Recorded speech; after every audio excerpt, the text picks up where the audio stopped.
हमारे चौथे पातशाही जी ने लिखा है कि किसान करे लोचे जियो लाए, हल जोते उदम करे, मेरा पुत धी खाए। मैं कहना तो पंजाबी में चाहती हूँ, लेकिन क्योंकि मैं चाहती हूँ ये सब बाकी सांसद भी समझ सकें कि हमारे ग्रंथों में किसानों को कितनी अहमियत दी है, इसलिए मैं हिंदी में भी बोलूँगी और पंजाबी में भी। गुरु साहब कहते हैं कि किसान बहुत लगन के साथ, मेहनत के साथ, खून पसीने बहा के अपने खेत में किसानी करता है, हल जोता है, फसल उगाता है ताकि उसके बच्चे खा सके। ये जो कमाई अपने हाथों से करता है, ये पवित्र कमाई के बारे में हमारे पहले प्रथम गुरु नानक देव जी ने 18 साल खुद किसानी करतारपुर साहब में करके हम सिखों को संदेशा दिया, किरत करो, नाम जपो, वंड छको। गुरु साहब ने कहा सब तो पवित्र कमाई एक किरत दी, खून पसीने दी कमाई होंदी है। इस कमाई दे नाल तुसी रब दा ना जपो ते ना जप के जो तुसी कमांदे हो उन्हें वंड के खाओ। आज जो इतनी पवित्र कमाई करने वाले किसान हजारों की गिनती में, तादाद में हमारे पंजाब से आके जिन्होंने आंदोलन शुरू किया, आज वो दिल्ली की सरहद में 70-75 दिनों से ठिठुरती हुई ठंड हो, ओलाबारी हो, बारिश हो, वहां पे बैठे हुए हैं, क्योंकि 6 महीने से जो वो मांग रख रहे हैं, इस सरकार की कान बंद है, आंख बंद है और मुंह भी बंद है। मुझे इस बात पे इतना दुख होता है कि जो पिछले 20 साल में सबसे ज्यादा ठंड का मौसम था, उस ठंड के मौसम की परवाह ना करते हुए बूढ़ी औरतें, बच्चे, बुजुर्ग सब इधर बॉर्डर पे बैठे हुए हैं। जो 26 नवंबर कॉन्स्टिट्यूशन डे से उन्होंने मार्च किया, जब संविधान को मनाया जाता है, एक पीसफुल प्रोटेस्ट जो डेमोक्रेटिक राइट होता है, और दुनिया ने देखा कि उस पीसफुल प्रोटेस्ट को कैसे गोलाबारी से, अथरू गैस से, वाटर कैनन से, लाठियों से उन बेचारे निहत्थे किसानों को किस तरह की ट्रीटमेंट दी गई, सारे देश ने देखा और उनके साथ संवेदना करी। दिल्ली के बॉर्डर में रोक दिया गया, वो बेचारे 2.5 महीने से वहां पे आराम से बैठ गए, पेशेंटली और शांतमय तरीके से उन्होंने अपना आंदोलन चलाया। आंदोलन क्या था सर? आज जब सारे देश और दुनिया में सब उस अन्नदाता के साथ जुड़े हुए हैं जो बिल्कुल पीसफुल तरीके से, चाहे कोई टीचर हो, लॉयर हो, डॉक्टर हो, नौजवान हो, कोई दुकानदार हो, सब उनके साथ संवेदना रख के 2.5 महीने से उनके बीच में उधर गए और उन्होंने अपना सपोर्ट दिया। लेकिन कितनी हैरानी की बात है कि जिसको वो अपनी संवेदना बताना चाहते हैं, अपना दर्द बताना चाहते हैं, इस सरकार का एक नुमाइंदा उन तक पहुंच नहीं कर सका। आज उस आंदोलन में 100 किसान ने अपनी जान कुर्बान कर दी, शहीद कर दी अपनी आवाज सुनाने के लिए, लेकिन उनकी कुर्बानी का सर ये इंसान है, ये हिंदुस्तानी है, ये हमारे अन्नदाता हैं जो 150 से ज्यादा मर गए हैं, लेकिन राष्ट्रपति अभिभाषण में इनके बारे में एक संवेदना की लाइन नहीं। मन की बात होती है, बहुत कुछ बोला जाता है, राष्ट्रपति का अभिभाषण होता, हाँ 6 साल में थी, मैं बिल्कुल थी, मैं आ रही हूँ उसमें, लेकिन जब सरकार ही इनह्यूमन हो जाती है, जब संवेदना अपनों के प्रति नहीं प्रकट कर सकती, फिर उस सरकार में रह के करना क्या है? इसलिए छोड़िए उस सरकार को। सर, इनकी मांग क्या है? 5 जून में आ रही हो भैया, आप सुनते रहिए, सबका जवाब दूंगी, बेफिक्र रहिए। 5 जून को कोविड की आड़ में जब लोग घरों में बंद थे, एकदम एक ऑर्डिनेंस लाया गया, ना किसान से पूछा, ना सलाह मशवरा किया, ना उसने मांगा, पकड़ के उसके ऊपर थोप दिया गया ये ऑर्डिनेंस, जिससे किसान के मन में डर पैदा हो गया कि इस ऑर्डिनेंस के आने से मेरी एमएसपी खत्म हो जाएगी, मेरा मंडीकरण सिस्टम खत्म हो जाएगा, मैं अपने ही खेत में जब मेरी जमीनें पूंजीपतियों के हाथों में आ जाएगी, मैं मजदूर बन के रह जाऊंगा। किसान के मन में ये डर आ गया। सर, आज मैं इस सदन से मैं बताना चाहती हूँ, ये मेरे मंत्री साहब सब बैठे हैं यहाँ पे, जब ये ऑर्डिनेंस आया मैंने उस टाइम भी प्रार्थना करी पूरी कैबिनेट से कि आप इस ऑर्डिनेंस को पहले सलाह मशवरा करके लेके आइए, क्योंकि किसानों के मन में ये वहम है। लेकिन इसके बावजूद ये ऑर्डिनेंस बना दिया गया और मुझे विश्वास दिलाया गया कि इसको कानून बनाने से पहले इस किसानों की सारी संवेदनाओं को दूर किया जाएगा। आप देखिए कि कितनी हैरानी की बात कि यहाँ पे जब मेरे पार्टी के लीडर में ये जून में आता है, जुलाई में हम चिट्ठी लिखते हैं, हमें बोला गया बहुत अच्छा कानून है, आप लोगों के पास लेके जाइए। जब किसानों के पास लेके गई तो किसानों से उनकी संवेदना पता लगी, उनकी आशंकाएं पता लगी और वो एक चिट्ठी में डाल के जुलाई के महीने में खेतीबाड़ी मंत्री को भेजी गई, जिन्होंने कहा फिक्र ना करिए, ये सारी शंकाएं हम दूर करेंगे।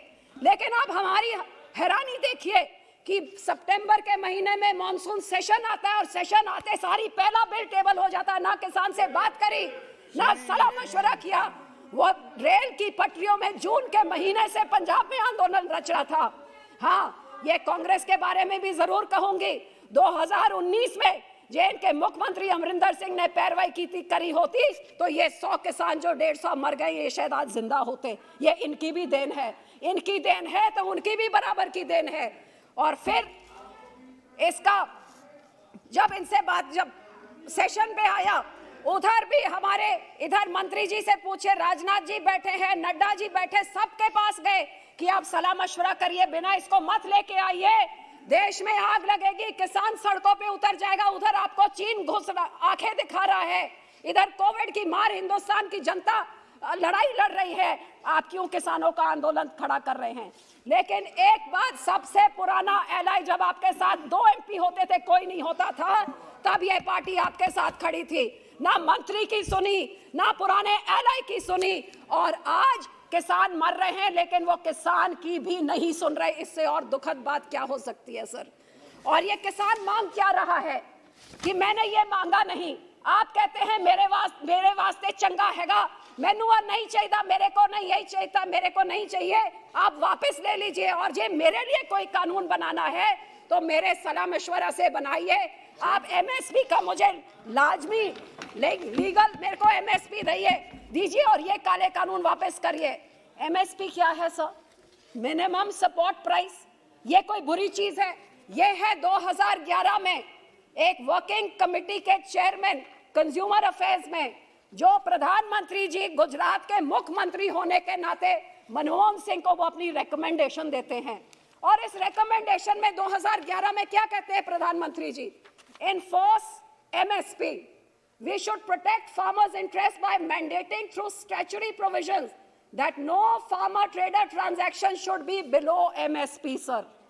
2011 में जो मुख्यमंत्री के नाते वो मानते थे, तो प्रधान सेवक से प्रधानमंत्री होते होते आज क्या बदल गया? आज यही तो किसान मांग रहे हैं सर। और किसान के मन में डर क्यों है सर? ये जो रिकमेंडेशन उसमें दी है, as chairman of working committee साफ कहता है अनबंडलिंग।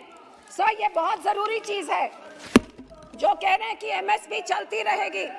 सर इसमें लिखा है unbundling of FCI operation of procurement, storage and distribution. साफ रिकमेंडेशन चेयरमैन साफ की है कि एफसीआई को अनबंडल किया जाएगा, प्रोक्योरमेंट और स्टोरेज की डिस्ट्रीब्यूशन से हटाया जाएगा। और यही कारण है कि आज किसान के मन में इतनी बड़ी शंका है कि इतना बड़ा आंदोलन पिछले 3 महीने से बैठा हुआ है साहब।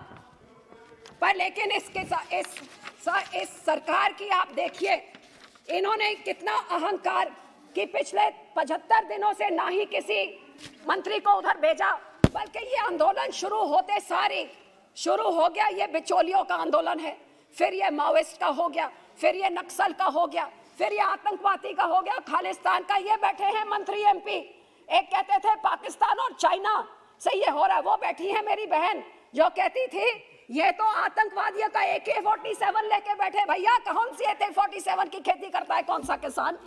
खालिस्तान है, पहले दिन से खालिस्तान। क्योंकि जब 11 राउंड ऑफ टॉक्स कर रहे थे तो क्यों खालिस्तानियों से, आतंकवादियों से आप बात कर रहे थे? सर मैं यही कहना चाहूंगी कि किसान के सुनने जब ये देश में खाने को नहीं होता था, ये किसान था। और आखिर में मैं एक चीज पे जरूर आना चाहूंगी, 26 जनवरी की बात बहुत करी जाती है सर। उस दिन में जो वायलेंस हुआ, हर एक को दुख है, वायलेंस नहीं होना चाहिए, लेकिन जो इंटेलिजेंस फेलियर हुआ है आज क्यों उसके बारे में कोई बात नहीं करता है? 25 शाम को जो एक स्टेज से ऐलान किया गया था कि जो डेजिग्नेटेड रूट है उस रूट में नहीं जाएंगे लेकिन लाल किले की तरफ जाएंगे, तो ये 25 शाम को पता था आप 4 घंटे में लॉकडाउन कर सकते हैं, चंद घंटों में नोटबंदी कर सकते हैं। एक रात पहले आपको पता आप एक रास्ता नहीं बंद कर सकते थे? कौन इसका जवाब देगा? और ये जिनके साथ जिन्होंने दानिश जी ने जिनका जिक्र किया है वो आज पकड़े गए हैं 2 हफ्ते के बाद। सर एक बात और, सब पर बहुत बात करी गई तिरंगे का अपमान। सर 2 मिनट सब, तिरंगे के अपमान के बारे में बात करी गई। अरे भाई सर, उस तिरंगे की अब बात कर रहे हैं जिस तिरंगे को लहराने के लिए 70% खून इस कौम का डुला था। काला पानी हो, फांसी हो, सबसे ज्यादा शहादतें इस कौम ने दी थी। और सर तिरंगे में लहराया तो वो आप कहते केसरी लहरा दिया, तो ये वही केसरी है जो आपके प्रधानमंत्री जी और वर्ल्ड लीडर अपने सिर पे लेके घूमते हैं। उस निशान साहिब को आपने केसरी को कटहरे में खड़ा कर दिया, जिस केसरी करके सा हमारे 9वें गुरु ने ठीक लाल किले के सामने, ये एक सीट ऑफ ऑपरेशन है हमारे लिए, सीट ऑफ टिरनी है, जहां से हमारे 9वें गुरु की शहादत का ऐलान किया गया था। और क्यों शहादत हुई थी? आपके जनेऊ और तिलक को बचाने के लिए हमारे गुरु ने शहादत दी कि कैसे हमारे गुरु आपके हैं तो फिर उनके, और वो केसरी लहराने के लिए आज आपके गुरु बन गए, आज आपके बन गए। और मैडम प्लीज कंक्लूड नाउ। के बच्चों को 400 साल बाद ये लोग आतंकवादी कह के उस केसरी को कटहरे पे खड़े कर रहे हैं, ये कहाँ का इंसाफ है सर? Last line. और सर जो जर्नलिस्ट सही कहानी बताए तो ये बोल रहे थे कि क्या था भाजपा के गुंज का हाथ, पूछ ले मनदीप पुनिया से, खोल लीजिए वेबसाइट, एक एक आपके भाजपा का वर्कर क्या कर रहा था बताया जाएगा। और ये फिर भी कोई शक है, दलितों की बात की जाती है, ये 24 साल के एक दलित वर्कर जिसको पकड़ के बंद कर दिया है और उससे क्या सेक्सुअल मिसट्रीटमेंट करी जा रही है पुलिस 26 तारीख से। और सर आखिर से बोलना था, जो बोलने की बात थी राष्ट्रपति अभिभाषण में कि we will put an end to barbarism, ये क्या बार्बेरिज्म है? स्टेट स्पॉन्सर्ड बार्बेरिज्म कि एक निहत्था लड़का रंजीत सिंह जो एक घर में आग लगाने, औरतों के टेंट में आग लगाने से पुलिस को रोकता है, I'll call the next speaker. ऐसे टूट पड़ते हैं। I'll call the next speaker. ये है आपकी हनुमान बेनीवाल जी। राष्ट्रपति जी बहुत बोलते हैं। हनुमान बेनीवाल जी, no more, it's okay, this is not। मैं बेनीवाल जी,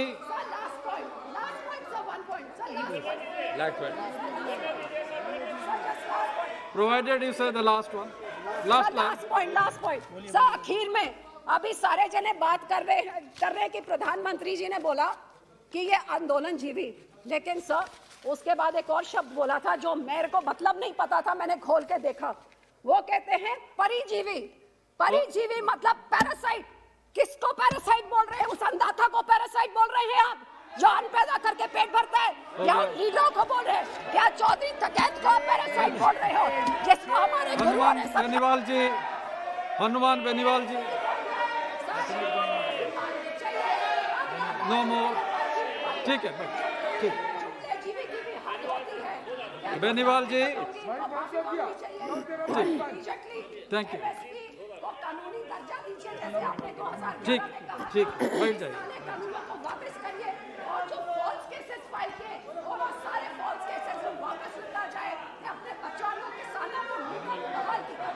बेनीवाल जी।